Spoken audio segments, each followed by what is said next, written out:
Hello बच्चों, कैसे हैं आप सभी। उम्मीद करती हूँ आप सभी बहुत अच्छे से होंगे। क्लास की शुरुआत करते हैं।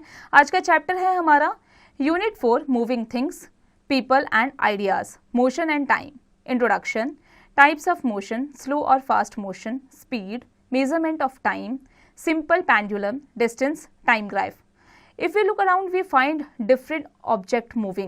In our previous class, we have studied what is motion and the different types of motion. Let us recall, motion could be in a straight line, it could be circular और periodic. हमने पहली class में पढ़ा है इससे पहले कि motion के बारे में, कि मोशन कैसा होता है, इसके कितने टाइप्स होते हैं, मोशन क्या होता है।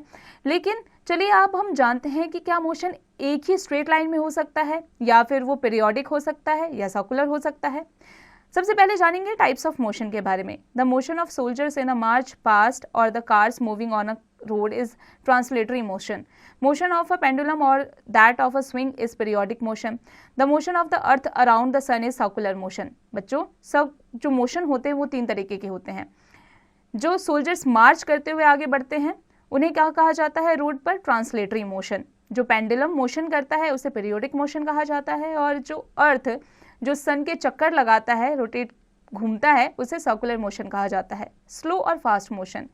The motion of some object is slow while that of other object is fast. Some objects move faster than other objects. For example, a train runs faster than a car and a car runs faster than a cycle. Even the same vehicle may move faster or slower at different times. How do we decide which object is moving faster or slower? हम कैसे decide करेंगे कि कौन सा object जो है वो ज़्यादा तेज मूव कर रहा है या ज़्यादा स्लो मूव कर रहा है? The distance moved by object in a given interval of time help us to decide which object is moving faster और slower. Thus we need to know two things to know how fast an object is moving. हमें 2 चीज़ों के बारे में जानने की ज़रूरत है जिससे हमें ये पता चले कि चीज़ें फास्ट कैसे मूव करती है. Distance travel by the object, time taken by the object to cover the distance. When we say an object is moving fast or slow, we refer to its speed. Speed is the distance traveled by an object in unit time. जो speed है वो distance traveled है एक object का unit time में. When we say that the bike is moving with a speed of 80 km per hour, it means that it will cover a distance of 80 km in 1 hour. जब हम कहते हैं कि per hour जो bike है वो 80 kilometre तक चलती है, इसका मतलब ये है कि 1 घंटे में वो बाइक 80 किलोमीटर का डिस्टेंस कवर कर सकती है. The speed of the bike will not be uniform.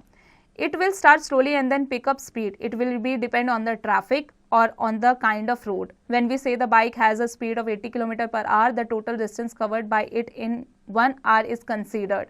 What we actually circulate is the average speed. बच्चों, जो स्पीड है वो पर्टिकुलर नहीं होती, क्योंकि जो बाइक है वो पहले स्लो चलेगी और उसके बाद वो धीरे धीरे रफ्तार पकड़ती है. हाँ, उसकी स्पीड इस बात पे भी डिपेंड करता है कि रोड कैसा है और ट्रैफिक लाइट्स कितनी हैं.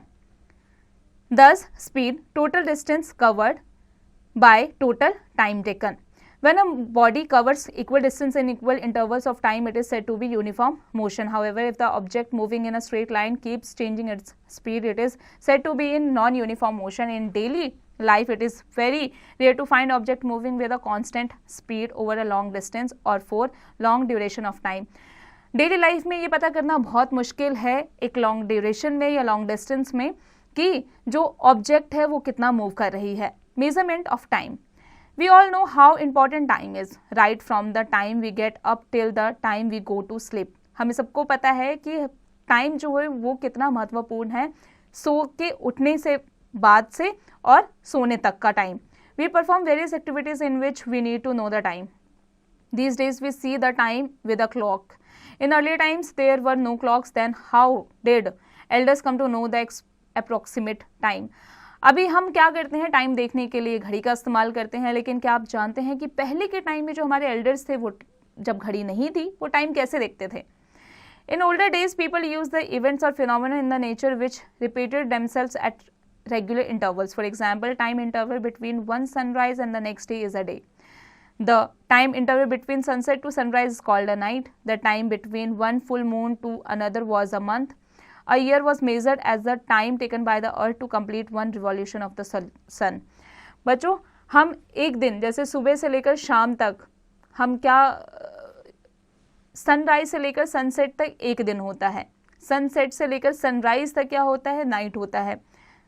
और जब 1 महीने का हम पता कैसे लगा सकते हैं, फुल मून से। और जब 1 साल का पता हमें इस चीज़ से लगता है जब सन पूरा एक चक्कर लगा लेता है, उसी एक्सिस पे आ जाता है जिस पे उसने स्टार्ट किया होता है, सन के चक्कर लगाकर।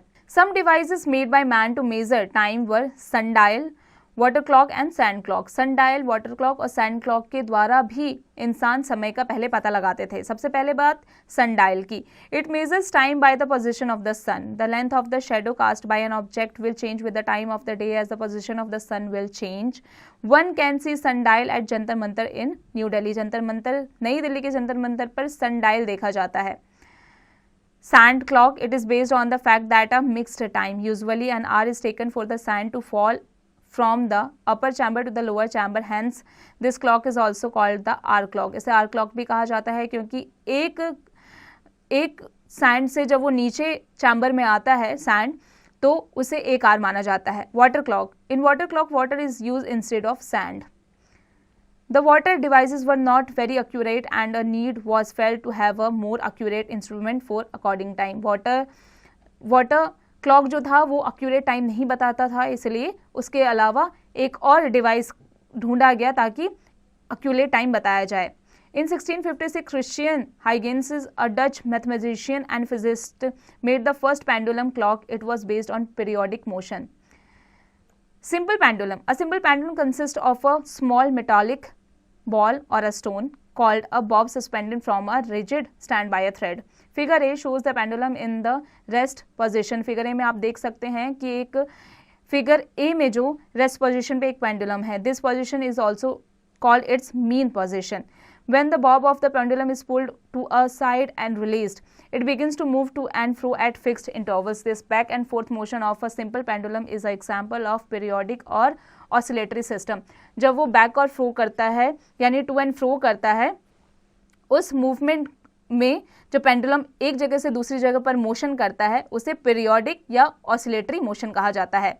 When the bob moves from one position and returns to the same position, it is said to complete one oscillation. जब बॉब जो है एक पोजीशन से जाकर के दूसरे पोजीशन, उसी पोजीशन पे दोबारा आ जाता है, तो उसे क्या कहा जाता है, one complete oscillation. The path of oscillation could be one between the two extreme position, that is from A to B and back to A, or second is start from the mean position O, moves to A to B and back to O. The time taken by the pendulum to complete one oscillation is called its time period. बच्चों अब आ जाते हैं activity 1 पर। Take a string about 30 centimetre long and tie a stone और a small metallic ball at one end.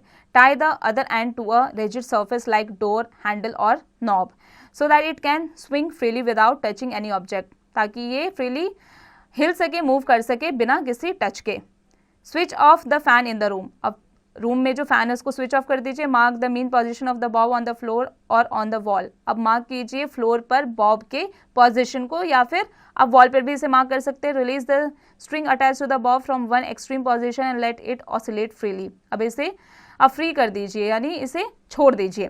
Major the time it takes so complete to 10 oscillation with the help of a stopwatch. In case you do not have a stopwatch, use a wristwatch और a wall clock having a second needle. Note down the reading. अब इसके reading को note कीजिए अपने wrist watch से, अपने clock watch से। Divide the time taken to complete the oscillation by 10। अब उसको डिवाइड कर दीजिए जब 10 बार ऑसिलेशन हो जाए। You will get the time period of the pendulum. अब आपको पेंडुलम का टाइम पीरियड पता चल जाएगा। Repeat the activity a number of times. You can repeat the activity with different number of oscillations like 20, 30 etcetera. बच्चों इसकी practice आप खुद से कीजिएगा। What do you notice? आपने क्या नोटिस किया? You will observe that the time period is the same in each case. This shows the consistency of time period of the pendulum. Facts to know: the time period of a pendulum varies with the length of the string. It increases with increase in length. Winding cloth and wristwatches are refinements of the pendulum clocks. All clocks make use of some periodic motion, whether it is wall clock or a table clock or a wrist watch. Nowadays clock have an electric circuit using 1 or 2 cells. These clocks are called quartz clocks or digital clocks. They are much more accurate than the clocks available earlier. ये अब और ज़्यादा accurate है पहले के watches के मुकाबले। Let's remember give one word for each one of the following. बच्चों इसकी प्रैक्टिस आप खुद से कीजिएगा। बच्चों क्लास में आगे बढ़ते हैं, आ जाते हैं units of time and speed पर। The standard unit of time is second, its symbol is S. Second का सिंबल एस है। Bigger units of time are minutes is min, are is H and D. Let's us recall 1 minute is 60 second. 1 minute में 60 second होते हैं, 1 our में 60 minute होते हैं। Since speed distance by time, the basic unit of speed is minute और second और ms1. It can also be written as m or min or km or r. Note the symbols of all units are written as singular. Now that we know the unit of speed, let us calculate average speed. चलिए अब average speed को जान जाते हैं क्योंकि हमें unit of speed पता चल गया है। Example 3 boys A, B and C took part in 100 meter race. 3 boys ने यानी A, B, C ने पार्ट लिया 100 मीटर की रेस में। They took 12, 15 second respectively to complete the race. Who ran the fastest and who ran the slowest. चलिए जानते हैं कि कौन सबसे फास्टेस्ट भागा और कौन सबसे स्लोएस्ट भागा। A ran the race in 10 seconds, hence his speed 100 by 10 is 10 ms1. B ran the race in 12 s, hence his speed is 100 by 12 is 8.3 ms1. C ran the race in 15 seconds, hence his speed is 100 by 15 is 6.33 ms1. Hence A ran the fastest and his speed is 10 ms1, where C ran the slowest as his speed is 6.33 ms1. Do you know that special clocks are available which can measure time intervals as small as 1 billionth of a second? Second के 1 billionth को भी अब ऐसी watch आ गई है जिसके time को वो नोटिस कर सकता है, मेजर कर सकता है। Such time intervals are used in scientific research, और इस तरीके का जो टाइम इंटरवल्स है वो साइंटिफिक रिसर्च में इस्तेमाल में लाया जाता है। Measuring speed, let us measure the speed of a moving ball. एक मूविंग बॉल के स्पीड को चलिए मेजर करते हैं। एक्टिविटी 2 में draw a straight line on the ground about 2 meter in length. You stand at one end of the length and let your friend stand at the other end. बच्चों आप एक line draw कीजिए ground पर, और वो जो length है उसकी 2 मीटर होनी चाहिए। एक एंड पे आप और एक एंड पे अपने फ्रेंड को खड़ा कर दीजिए। Ask your friend to gently roll the ball along the line from point A to B. Note the time it takes to travel the distance A to B with the help of a stopwatch, and also note down the time it takes when it comes to rest. अब अपने friend को बोलिए कि वो A point से लेकर B point तक ball को मूव कराए, और आपको अपने रिस्ट वॉच से उसके टाइम को कैलकुलेट करना है कि कितने ड्यूरेशन में बॉल जाती है और वहाँ पर रुक जाती है। How much time does it take to rest? Repeat the activity 34 times, record your observation. बच्चों इसकी प्रैक्टिस आप खुद से कीजिएगा। Calculate the average speed. You can too calculate the speed of your friend and your own while traveling a fixed distance while walking, jogging, running and cycling. Find out who is the fastest and who amongst you is the slowest by calculating the speed in ms1. Motion is dependent on speed. Higher the speed, faster the motion and vice versa. Once you know the distance traveled and the time taken by a moving body, the average speed can be calculated. Similarly, once the speed of an object is known, the distance moved by it in a given time can be calculated. बच्चों आ जाते हैं distance is equals to speed into time. Likewise, time that will be taken to cover a distance can also calculated. Once speed and distance is known, time taken is distance by speed. Cars, buses and other vehicles are fitted with a speedometer on the dashboard. Car, buses और जो vehicles होते हैं उनके speed को speedometer द्वारा dashboard पर मापा जाता है उनके टाइम को। It records the speed of the vehicle in the kilometer per hour. There is another instrument fitted with the records the distance moved by the vehicle. This meter is called odometer. बच्चों आगे बढ़ने से पहले आ जाते हैं facts to know पर। Falcon is the fastest creature on earth. It can achieve a speed of 320 kilometer per hour. Distance time graph.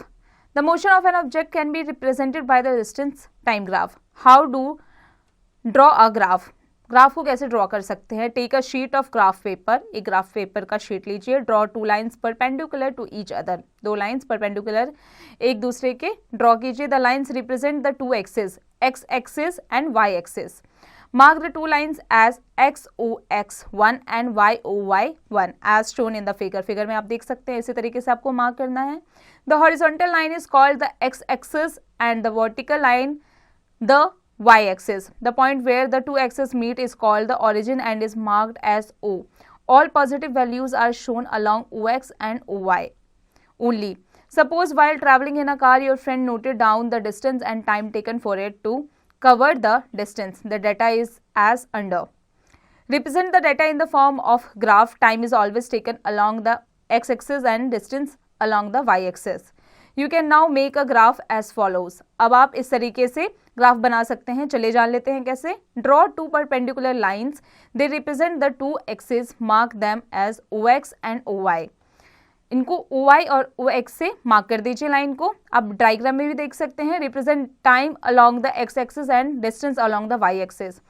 Next, decide on the scale to represent time and distance. Distance 1 centimeter is equals to 1 kilometer, time 1 centimeter is equals to 1 minute. Distance time graph. Plot the values of time and the corresponding value of distance given in the table. In the above graph, the set of points corresponding to position of the car at various times are shown. Join all the points on the graph. It is a straight line. The above graph is called a distance time graph. If the distance time graph is a straight line, it indicates that the body is moving with a constant speed. अगर distance time graph एक straight line पर show कर रहा है तो ये indicate करता है कि जो आपकी बॉडी है वो कॉन्स्टेंट स्पीड पर मूव कर रही है। That is it is in uniform motion, इसलिए ये यूनिफॉर्म मोशन में है। In other words, a body is said to be in uniform motion if it covers equal distance in equal intervals of time. When the speed of an object is not uniform during the course of the motion, the distance time graphs are different. Suppose a car B is in motion, its values are time 0 minute, distance 0 kilometer, 15 minute में 5 kilometre, 30 minute में 20 kilometre, 55 minute में 25 kilometre, 60 minutes में 40 kilometre, 75 minutes में 45 kilometer. Follow the same steps as before. It is not a straight line. This shows that the car is in non uniform motion. बच्चों, ये straight line में नहीं है। ये क्या शो करता है कि जो कार है वो नॉन यूनिफॉर्म मोशन में है. Use of distance time graph. They tell us whether an object is having uniform or non-uniform motion. They tell us the distance covered by an object in a given time period. We can see how much the car has traveled in, say, 20 minutes. Also by plotting the point corresponding to 20 minutes and then drawing a perpendicular line to the x-axis at point A. Then mark point T on the graph at which this perpendicular line intersects. Next, draw a line parallel to the x-axis through point. This line intersects y-axis at point P. Thus, OB, given the distance covered by the car in 20 minutes, we can plot the distance time graph of 2 or more objects on the same graph to compare the speed.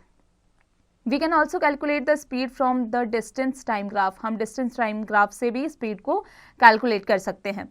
There are other kinds of graphs also. They are called bar graph and pie graph. Other kind of graph भी मौजूद है जिन्हें क्या कहा जाता है? Bar graph और pie graph. Let's remember, fill in the blanks. बच्चों, इसकी प्रैक्टिस आप खुद से कीजिएगा. क्लास में आगे बढ़ते हुए आ जाते हैं ग्लॉसरी पर. Speed, ratio of distance travel to the time taken. Time, what a clocks reads. Unit of time, second. Periodic, intermittent. Time period, a stretch of time. Speed, the distance moved by a body at a given time. Isochronous, measured at or occurring at the same time. Summary, the distance traveled by a moving object in a unit time is called speed. The distance of an object helps to decide whether an object is moving slow or fast. The speed of an object is the distance covered by the object divided by the time taken to cover the distance.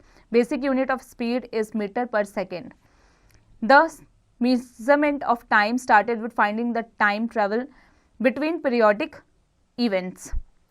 Time period of a pendulum is the time it takes to complete one oscillation. A simple pendulum consists of a small metallic ball, that is BOP, suspended by a thread from a support. बच्चों, इसके बाद आ जाते हैं इसके exercise पर. बच्चों, इसके exercise की प्रैक्टिस आप खुद से कीजिएगा.